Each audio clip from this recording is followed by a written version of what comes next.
കൃഷ്ണായ വാസുദേവായ ഹരയേ പരമാത്മനെ പ്രണതക്ലേശനാശായ ഗോവിന്ദായ നമോ നമഃ. ശ്രീമദ് ഭാഗവതം ഏകാദശ സ്കന്ധം അധ്യായം 23. നമ്മൾ ശ്ലോകം 7 ചെയ്തു. ഭിക്ഷുഗീതയാണ് നമ്മൾ ചെയ്യണത്. അപ്പോൾ ആ ഒരു ബ്രാഹ്മണൻ, വളരെ പിശുക്കനായിട്ടുള്ള ബ്രാഹ്മണൻ്റെ കാര്യമാണല്ലോ നമ്മൾ പറഞ്ഞ. അയാൾ പിന്നെ അതിഥികളെയും എന്താ പറയുക, അദ്ദേഹത്തിൻ്റെ ബന്ധുക്കളോ അതിഥികളോ ഒന്നും വീട്ടിൽ വരുമ്പോൾ അവരെ വാക്കുകൊണ്ട് പോലും ആരാധിച്ചിരുന്നില്ല എന്ന്, അല്ലേ, ബഹുമാനിച്ചിരുന്നില്ല. പിന്നെയോ അവനവൻ്റെ ഉള്ളിലുള്ള ആത്മാവിനെ ബഹുമാനിച്ചില്ല. പറഞ്ഞു വെച്ചാൽ ആർക്കും കൊടുക്കില്ല, അവനവനും കൂടിയും വേണമെന്നുള്ള കാര്യങ്ങൾ പിശുക്കിൻ്റെ ശക്തി കൊണ്ട് അനുഭവിച്ചേർന്നതുമില്ല. അവനവനും കൂടിയും എല്ലാ സുഖങ്ങളും നിഷേധിച്ചു. ഇത് ചിലവാവില്ലേ എന്ന് വിചാരിച്ചിട്ട് അങ്ങനെ ഒരു പിശുക്കനായിരുന്നു എന്നാണ് നമ്മൾ പറഞ്ഞത് 7. ഇനി 8. ദുശീലസ്യ കദര്യസ്യ ദ്രുഹ്യന്തേ പുത്രബാന്ധവാഃ ദാര ദുഹിതരോ ഭൃത്യ വിഷണ്ണ നാചരൻ പ്രിയം. ദുശീലസ്യ, ദുശീലനും, സ്വഭാവം പറഞ്ഞില്ല, സ്ത്രീലംബടന എന്നൊക്കെ പറഞ്ഞു. ദുശീലനും കദര്യസ്യ, ധനം നൽകാത്തവനുമായ, അതാർക്കൊന്നും പൈസ കൊടുക്കില്ല, അങ്ങനെയുള്ള പിശുക്കനായിട്ടുള്ള മനുഷ്യന് പുത്രബാന്ധവ, പുത്രന്മാരും ബന്ധുക്കളും, ധാര ഭാര്യയും, ദുഹിതര പുത്രികളും, ഭൃത്യ വേലക്കാരും, ദ്രുഹ്യന്തേ ദ്രോഹം ചെയ്യുന്നു, ആർക്കും അദ്ദേഹത്തിന് ഇഷ്ടമല്ല. വിഷണ്ണ ദുഃഖിച്ചവരായി, പ്രിയം ആചരൻ, അവർക്ക് ആർക്കും ആരും അദ്ദേഹത്തിന് വേണ്ടി ഒന്നും ചെയ്യാൻ തയ്യാറല്ല. കാരണം അത്ര പിശുക്കൊണ്ട ഒരാൾക്കും അദ്ദേഹത്തിനെ കൊണ്ട് ഉപകാരമില്ല. ആരോട് ഭാര്യ മക്കള് അവിടെ അവർക്ക് വേണ്ടി ബുദ്ധിമുട്ടുന്ന ഭൃത്യന്മാരെ അവരെ പോലും മുഷിപ്പിച്ചു എന്ന് ഇയാളെ. അങ്ങനെ ആവുമല്ലോ. ഈ ഭൃത്യന്മാർക്കൊക്കെ കൊടുക്കാണ്ടിരിക്കുന്നത് ശരിക്കും പറയാച്ചാൽ എത്ര കഷ്ടമാണല്ലേ. അവർ പണിയെടുക്കണവരും കൂടിയാണ്. അവർ ഉപജീവനത്തിന് വേണ്ടി പൈസ പണിയെടുക്കുകയാണ്. അപ്പോൾ അവർക്ക് നല്ലോണം കൊടുക്കാത്തവരെ വളരെ ദയയില്ലാത്തവർ തന്നെയാണല്ലോ. അപ്പോൾ ആർക്കും എല്ലാവരുടെയും അപ്രിയം സമ്പാദിച്ചു അയാൾ. അതിന് കാരണം തന്നെയാണ് ദുശീലങ്ങളും ധനം ആർക്കും കൊടുക്കാത്തതുകൊണ്ടും. അങ്ങനെ ദുശീലസ്യ കദര്യസ്യ ദ്രുഹ്യന്തേ പുത്രബാന്ധവാഃ ധാര ദുഹിതരോ ഭൃത്യ വിഷണ്ണോ നാചരൻ പ്രിയൻ. ഒരാൾക്കും സ്നേഹമില്ല, അല്ലെങ്കിൽ എല്ലാവരുടെയും ദേഷ്യം സമ്പാദിച്ചു. തസ്യൈവം യക്ഷവിത്തസ്യ ച്യുതസ്യോ ഭയലോകത ധർമ്മകാമവിഹീനസ്യ ചുക്രുധു പഞ്ചഭാഗിനഃ. 9, 10 നമുക്കൊന്നിച്ച് ചെയ്യാം. തദവധ്യാന വിസ്രസ്ത പുണ്യസ്കന്ധസ്യ ഭൂരിത അർത്ഥോപ്യഗച്ഛന്നിധനം ബഹുആയാസ പരിശ്രമ. 9, 10 ഒന്നിച്ചേരാണോ. ഏവം യക്ഷവിത്തസ്യ, ഇങ്ങനെ യക്ഷൻ്റെ പോലെ ആർക്കും കൊടുക്കാണ്ട് കാത്ത ഒരാളെ തൊടിയിക്കാതെ സൂക്ഷിച്ച് വെച്ച ഒരു യക്ഷനെ പോലെ സൂക്ഷിച്ച് വെച്ച ധനത്തോടു കൂടിയവനും, ധർമ്മകാമവിഹീതസ്യ, അതായത് ധർമ്മവും അതായത് പരലോകത്തിലേക്ക് ആവശ്യമായിട്ടുള്ള ധർമ്മവും ഇഹലോകത്തിലേക്ക് ആവശ്യമായിട്ടുള്ള ധർമ്മവും ഒന്നും ആചരിക്കാത്തവനും, ഉഭയലോകത ആയതിനാൽ ഈ 2 ലോകങ്ങളിൽ നിന്നും ച്യുതസ്യ ഭ്രഷ്ടനുമായ, ച്യുതി വന്നവനുമായ, തസ്യ അവൻ്റെ അടുക്കൽ പഞ്ചഭാഗിത പഞ്ചയജ്ഞ ദേവതകളായ ദേവർഷി, അതായത് ദേവന്മാരെ, പിതൃക്കളെ, പിന്നെ ഭൂതങ്ങളെ, ഈ പഞ്ചയജ്ഞം ചെയ്യുമല്ലോ നമ്മൾ. അതായത് ഒപ്പം നമ്മളെ പിന്നെ സുഹൃത്തുക്കളെ, അല്ലെങ്കിൽ നമ്മളെപ്പോലെ ജീവിക്കണ പിന്നെ സർവ്വഭൂതങ്ങൾക്കും അവരൊക്കെ ചുക്രുധു, അവർക്കൊക്കെ കോപായി. അതായത് പഞ്ചയജ്ഞങ്ങളൊന്നും ചെയ്യില്ല, അതിനും പൈസ ചിലവാക്കില്ലേ, ധർമ്മമൊന്നും അനുഷ്ഠിച്ചിട്ടില്ല. ഇഹലോകത്തിലേക്ക് വേണ്ട കാര്യങ്ങളോ പരലോകത്തിലേക്ക് ഇനി ചെന്നാൽ ഗുണമുണ്ടാവണ കാര്യങ്ങളോ ഒരു തരത്തിലുള്ള ധർമ്മം അനുഷ്ഠിച്ചിട്ടില്ല. പഞ്ചയജ്ഞങ്ങൾ ചെയ്യില്ല, അതായത് എന്താണ്, പിതൃക്കൾക്ക് വേണ്ടിയൊന്നും ചെയ്യില്ല, ദേവന്മാർക്ക് വേണ്ടി ചെയ്യില്ല, സ്വാധ്യായം ചെയ്യില്ല, എന്തെങ്കിലും നല്ല കാര്യങ്ങളൊന്നും ചെയ്യില്ല. പിന്നെ നമ്മളെപ്പോലുള്ള ഒപ്പമുള്ളവർക്ക് വേണ്ടി ഉപകാരമൊന്നും ചെയ്യില്ല. അവരൊക്കെ കോപിഷ്ഠന്മാരായി ഇളോടെ. പിന്നെയോ ഭൂരിത, കോടിയായിട്ടുള്ള ദാനം നൽകിയവനെ, തദവധ്യാന വിസൃസ്ത പുണ്യസ്കന്ധസ്യ, അവരെ അനാദരിച്ചതുകൊണ്ട്, അതായത് വലിയ ദാനശീലന്മാരെയൊക്കെ അനാദരിച്ചതുകൊണ്ട് പിന്നെ വെറുതെ അങ്ങനെ അവനവൻ്റെ പൈസ ഒന്നും അവനവന് അനുഭവിക്കാനും സാധിക്കാതെ പുണ്യം തീരെ കുറഞ്ഞവനായിട്ട് ബഹുആയാസ കഠിന പരിശ്രമമുള്ള ബഹുആയാസ പരിശ്രമ, അതായത് കഠിന പരിശ്രമമുള്ള കൃഷിയാദികൾ ഒന്നും കൃഷിയൊക്കെ ബുദ്ധിമുട്ട് ചെയ്താലും അതൊന്നും ലാഭം കിട്ടാതെ ഈ അർത്ഥ അഭിധനവും കൂടി നിധനം നശിച്ചു പോയി. ഇയാൾക്ക് എന്താ ഉണ്ടായേച്ചാൽ നിധനം അഗച്ഛൻ ചാൽ ഇയാൾക്ക് പിന്നെ എന്താ ഉണ്ടായേ, പിന്നെ ഇങ്ങനെയൊക്കെ ജീവിച്ച് കാരണം ഈ 9ലും 10ലും എന്താ പറഞ്ഞ വെച്ചാൽ ഇങ്ങനെ ആർക്കും കൊടുക്കാതെ ശരിക്കും ഈ ഭൂതങ്ങളെപ്പോലെ നമ്മൾ പറയൂല കെട്ടിപ്പിടിച്ചിരിക്കുക, ഒരാൾക്കും കൊടുക്കാതെ അവനവനും അനുഭവിക്കാതെ അങ്ങനെ ഭൂതങ്ങളെപ്പോലെ അല്ലെങ്കിൽ യക്ഷനെപ്പോലെ ധനം കെട്ടിപ്പിടിച്ചിരുന്നിട്ട് ഇഹത്തിലേക്ക് വേണ്ടതായിട്ടുള്ളതോ പരലോകത്തിലേക്ക് വേണ്ടതായിട്ടുള്ളതോ ഒരു തരത്തിലുള്ള നല്ല ധർമ്മപ്രവൃത്തികളും അനുഷ്ഠിക്കാതെ അവൻ്റെ നേരെ പഞ്ചയജ്ഞം ചെയ്യില്ല. അതായത് പിതൃക്കളും കോപിച്ചു, ദേവന്മാരും കോപിച്ചു, ഋഷിമാരും കോപിച്ചു, പഞ്ചഭൂതങ്ങളും കോപിച്ചു, നമ്മുടെ സഹജീവികളും കോപിച്ചു. അങ്ങനെ എല്ലാവരുടെയും പിന്നെ ഈ അധർമ്മം ചെയ്തിട്ടും ധർമ്മം അനുഷ്ഠിക്കാഞ്ഞിട്ടും എല്ലാവരുടെയും പിന്നെ ക്രോധത്തിന് പാത്രമായിട്ട് എന്താണ് പറയണത്, ഈ കുറച്ച് എന്തെങ്കിലും ഒരു പുണ്യം ഉണ്ടായിരുന്നു എങ്കിൽ അതുപോലും ഈ പഞ്ചയജ്ഞ ദേവതകളെയും കൂടി അനാദരിച്ചത് കാരണം പുണ്യം നശിച്ചിട്ട് എന്തൊക്കെ പ്രയത്നം ചെയ്താലും ഒരു ഫലവും ഇല്ലാതെ അയാളുടെ എല്ലാ ധനവും നശിച്ചു. അതാണ് ഉണ്ടാവുക. ആർക്കും കൊടുക്കാണ്ട് അവനവന് അനുഭവിക്കാണ്ട് അങ്ങനെ കാത്തു സൂക്ഷിച്ചാൽ അതെപ്പോഴെങ്കിലും നശിക്കും. കാരണം എല്ലാവർക്കും അനുഭവിക്കാനുള്ളത് മാറ്റിവെച്ച് അവനവൻ അനുഭവിക്കുമ്പോൾ അത് അധർമ്മമല്ലേ, തീർച്ചയായിട്ടും നാശം വരും.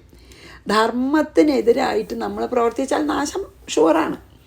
അപ്പോൾ അതൊന്നും ഇങ്ങനെയൊക്കെ എടുത്തു വച്ചിട്ടും വളരെ പ്രയത്നിച്ചിട്ട് ഓരോ കാര്യങ്ങൾ ചെയ്യാൻ ശ്രമിച്ചാലും അതിലൊക്കെ നഷ്ടവും നാശവും അങ്ങനെയായി.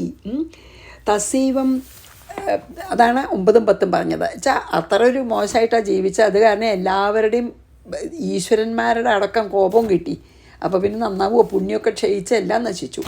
തസീവം യക്ഷവിത്തസ്യ ച്യുതസ്യോഭയേ ലോകതഃ ധർമ്മകാമവിഹീനസ്യ ചുക്രുധു പഞ്ചഭാഗിന, എല്ലാവരുടെയും ക്രോധത്തിന് പാത്രമായി. തദവധ്യാന വിസ്രസ്ത പുണ്യസ്കന്ധസ്യ ഭൂരിത, പുണ്യം ക്ഷയിച്ചവനായിട്ട് അർത്ഥോപ്യഗച്ഛന്നിധനം ബഹ്വായാസ പരിശ്രമ, വളരെ പരിശ്രമിച്ചിട്ടും ഒന്നും വിജയകരമാവാതെ എല്ലാം നശിച്ചു. ഇനി എങ്ങനെ നശിച്ചു എന്ന് പറയാണ്. ജ്ഞാതയോ ജഗൃഹു കിഞ്ചിദ്ദസ്യാഹ, അത് ഉറപ്പാണ്, അങ്ങനെ നമ്മൾ കാണും ശരിക്കും. ജ്ഞാതയോ ജഗൃഹു കിഞ്ചിദ്ദസ്യ വ ഉദ്ധവ ദൈവതക്കാലത കിഞ്ചിൽ ബ്രഹ്മബന്ധോർ നൃപാർത്ഥിവാദ്. 11 എന്താ പറയണേ, ഉദ്ധവ, ഹേ ഉദ്ധവ, ബ്രഹ്മബന്ധോഹോ, ഈ ബ്രാഹ്മണൻ്റേതായിട്ടുള്ള കിഞ്ചിത്, അതായത് ബ്രാഹ്മണന് whatever belong to him, അയാളുടെ സ്വത്തൊക്കെ കിഞ്ചിത് ചിലതിനെ ജ്ഞാതയാ ജഗൃഹു, ജ്ഞാനികൾ അപഹരിച്ചു. കിഞ്ചിത് ദസ്യവ, ചിലതിനെ കള്ളന്മാർ മോഷ്ടിച്ചു.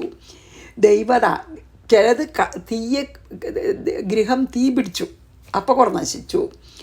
ദൈവത, അതായത് ദൈവത്തിൻ്റെ വിധി അനുസരിച്ചിട്ടാണ് അർത്ഥം. അതായത് പിന്നെ കത്തിപ്പോവൊക്കെ ചെയ്യണത് നമ്മൾ പിന്നെ ഒരാൾക്കും തടുക്കാൻ പറ്റില്ലല്ലോ, എന്തെങ്കിലും കാരണം കൊണ്ട് കത്തിപ്പോയി. കാലത, ഭൂമിയിൽ കഴിച്ചിട്ട് അധികകാലം കഴിഞ്ഞു പോയതായാലും നിർപ്രാർത്ഥവാദ്, മനുഷ്യന്മാരാലും, അതായത് കള്ളന്മാരും സാധാരണ അടുത്തുള്ളവരും രാജാക്കന്മാരാലും കിഞ്ചിത് ചിലത് നശിച്ചു. ഗവൺമെൻറ് കൊണ്ടുപോയി ചില കുറേ അങ്ങനെയൊക്കെ.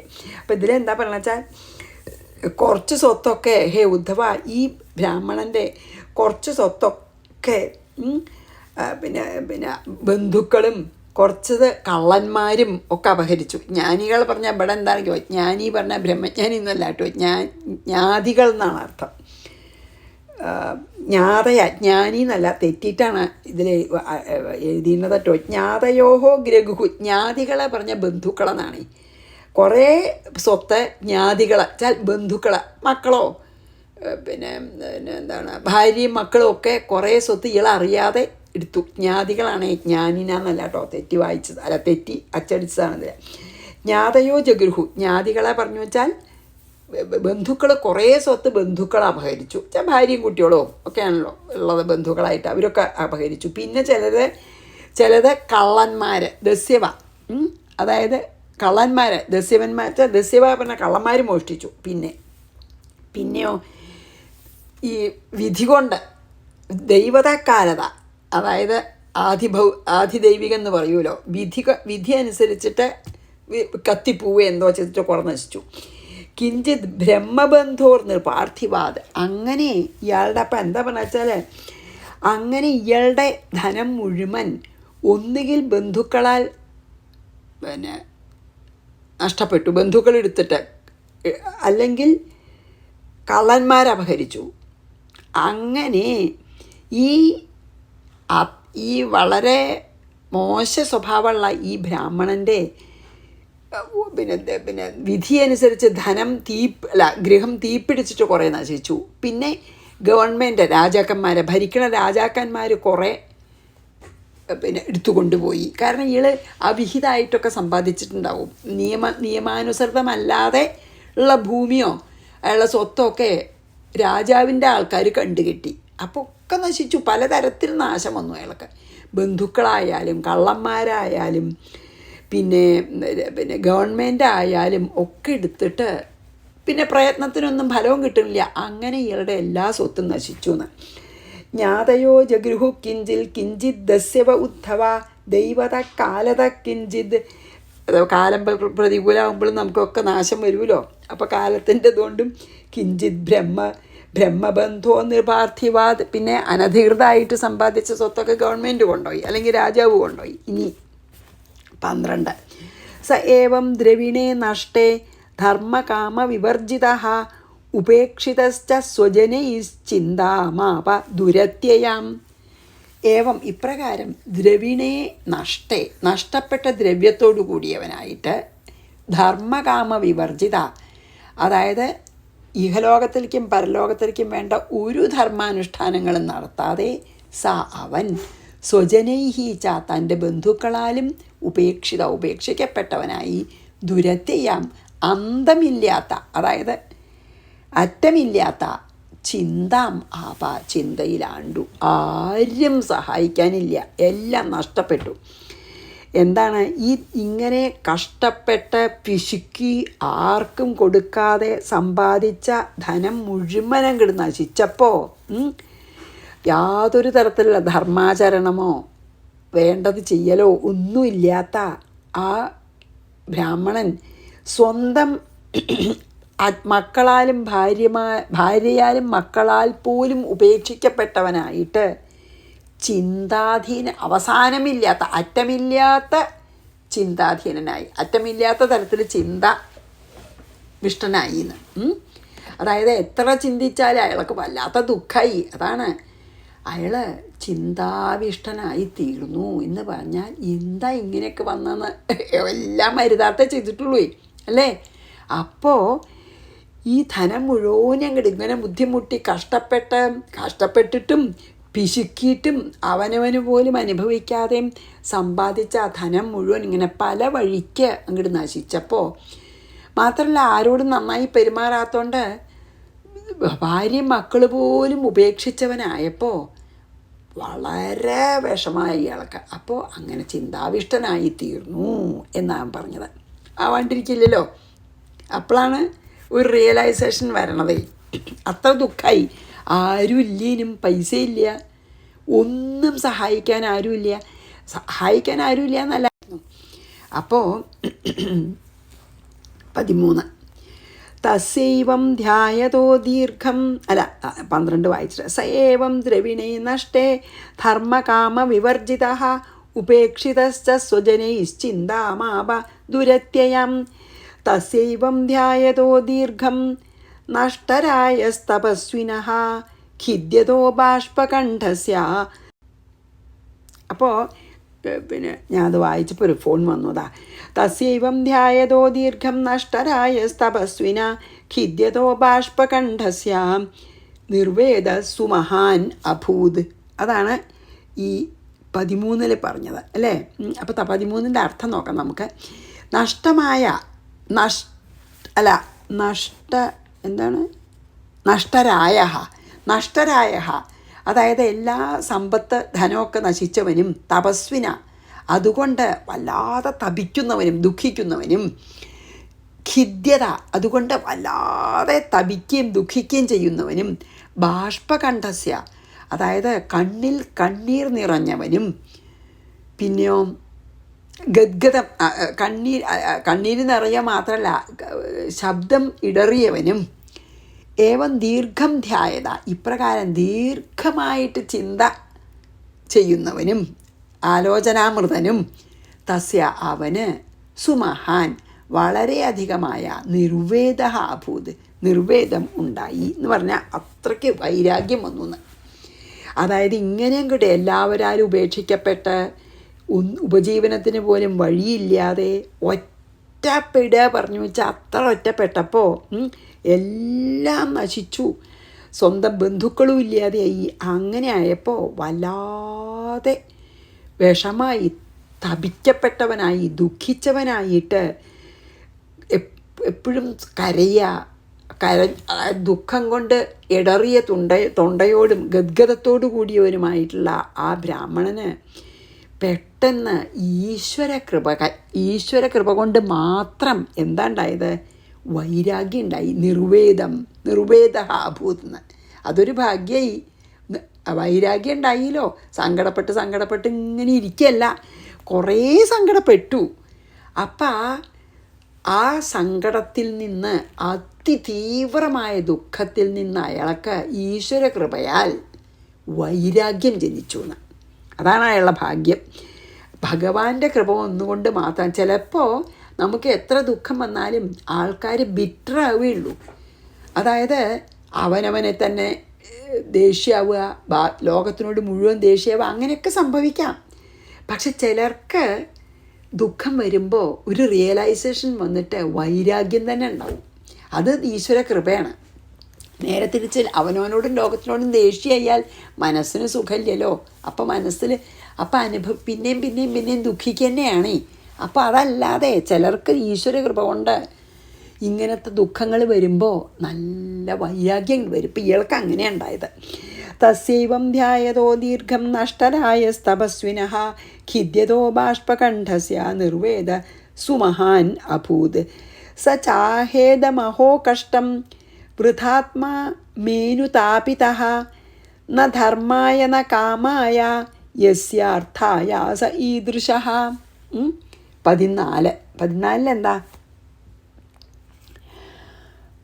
സഹ ഇമം ച ആഹ. എന്താണ് പിന്നെ അദ്ദേഹം ഈ ബ്രാഹ്മണൻ ഇനി പറയാൻ പോണ കാര്യം ചെയ്തു. ഇപ്പോൾ താഴെ പറയാൻ പോണ കാര്യമാണ് അയാൾ ചെയ്തത്. അഹോ കഷ്ടം അയാൾ ആലോചിക്കുകയാണ്. മേ ആത്മാ എൻ്റെ ദേഹം വൃഥ അനുതാപിത വെറുതെ പീഡിപ്പിക്കപ്പെടുന്നു എൻ്റെ ദേഹം. യസ്യ എൻ്റെ ഈദൃശ അർത്ഥായാസം എൻ്റെ ഇപ്രകാരമുള്ള ഈ പണത്തിനായിക്കൊണ്ടുള്ള ഈ ഒരു പ്രയത്നം ധർമായ എന്ന ധർമ്മത്തിനും ഉപകാരമില്ല, കാമായ എന്ന സുഖത്തിനും ഉപകാരമില്ല. അത് ബോധ്യമാവുകയാണ് ഇയാൾക്ക്. എന്താ അയാൾക്ക് തോന്നാനറിയോ? അദ്ദേഹം ഇപ്രകാരം സ്വയം പറഞ്ഞു. ആത്മഗതാണ്. അദ്ദേഹം സ്വയം പറയുകയാണ്. എന്താ പറഞ്ഞത്? ഈ എത്ര ബുദ്ധിമുട്ടിയിട്ടാണ് ഞാൻ ഈ ധനം മുഴുവനെ സമ്പാദിച്ചത്.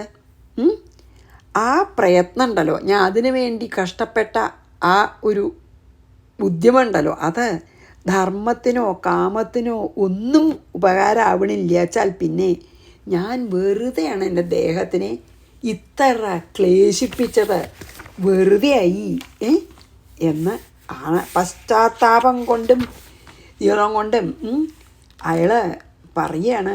കഷ്ടം, ഞാനിങ്ങനെ വെറുതെ അനവധി എൻ്റെ ദേഹം കൊണ്ടും കഷ്ടപ്പെട്ട എൻ്റെ ദേഹത്തിനെ തന്നെ ഞാൻ വെറുതെ കുറേ പീഡിപ്പിച്ചു. എൻ്റെ ജീവിതം ധർമ്മത്തിനോ കാമത്തിനോ അർത്ഥത്തിനോ ഒന്നും ഉപകരിക്കാത്തൊരു നിലയിൽ അത് നല്ല ബോധ്യമായി. എൻ്റെ കഷ്ടം, ഞാൻ ഈ ധനമൊക്കെ സമ്പാദിക്കാൻ വേണ്ടി എൻ്റെ ദേഹത്തിനെ കുറേ പീഡിപ്പിച്ചു. ഇപ്പം ദുഃഖം കൊണ്ട് പീഡിപ്പിക്കപ്പെടുന്നു. ഞാൻ ആ സമ്പാദിച്ച ധനമൊന്നും എൻ്റെ ഹോൾ ജീവിതം തന്നെ പറയാം, എൻ്റെ ഹോൾ ജീവിതം തന്നെ ധർമ്മത്തിനായിട്ടോ കാമത്തിനായിട്ടോ ധനത്തിനായിട്ടോ ഉപകരിക്കാതെ പോയല്ലോ. ആർക്കും ഉപയോഗം ഉണ്ടായില്ല ആ പൈസ.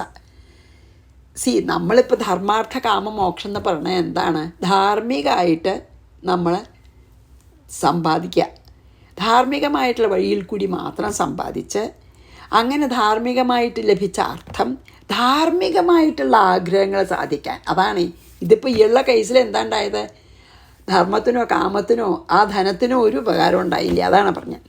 സചാഹേദമഹോ കഷ്ടം വൃഥാത്മാ മേനുതാപിതഃ ന ധർമായ ന കാമായ യസ്യാർത്ഥായസേ യസ്യാർത്ഥായാസ ഈദൃശ. വെറുതെ പോയി.